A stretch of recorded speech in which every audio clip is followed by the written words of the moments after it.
Në një kohë kur shumica e njerëzve tërhiqen nga jeta aktive për shkak të moshës, Destan Dangëllia nga Devolli është prova se kur nuk është vonë për të ndjekur një ëndër.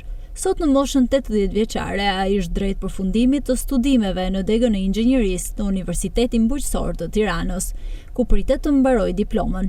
I përndjekur politik, të moshuarin e takojmë në Ishburgun famkeq të Spaçit në Mirdit, vendi simboli vuajtjeve të regjimit komunist. Mua me burgun e Spaçit dhe me të gjithë burgjet të Shqipërisë më lidh vojtja, gjaku, sakrificat, plagët që s'u mbyllën asnjëherë. Kam mbaruar gjimnazin në mënyrë të shkëlqyer. Kam bërë pas ushtrie një shkollë pikture, diplomën më të mirë.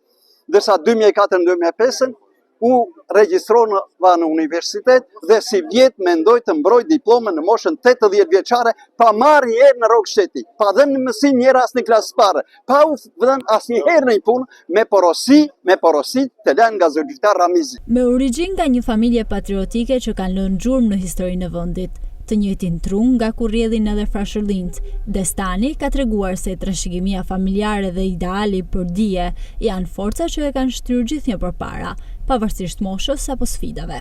Por rast unikale është që ky njeri s'ka marrë një rrogë të vetme në punë shteti, dhe ka këtë energji, dhe ka këtë fuqi, dhe ka këtë përkushtim, kjo mund të më radhitë në të veçantit, se në këtë moshë ndoshta kanë vazhduar 56 vjet fanoli e të tjerë.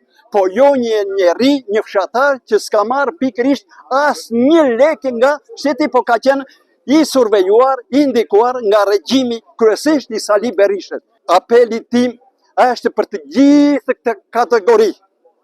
Dhe nëse nuk leshi të keqe, unë dal atje me ata dhe i them, ai që s'ka bashkëpunuar me sigurimin e Reshetit, të rreshohet me mua. Besoj që do jenë pak që do rreshohen me mua.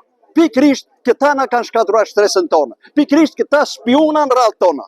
Rrëfimi i tij përfshin jo vetëm përpjekjen personale për arsimim, por edhe dhimbjen e të kaluarës, përndjekjen politike dhe padrejtësitë e një epoke që shenoi plagë të mëdha në historinë e Shqipërisë.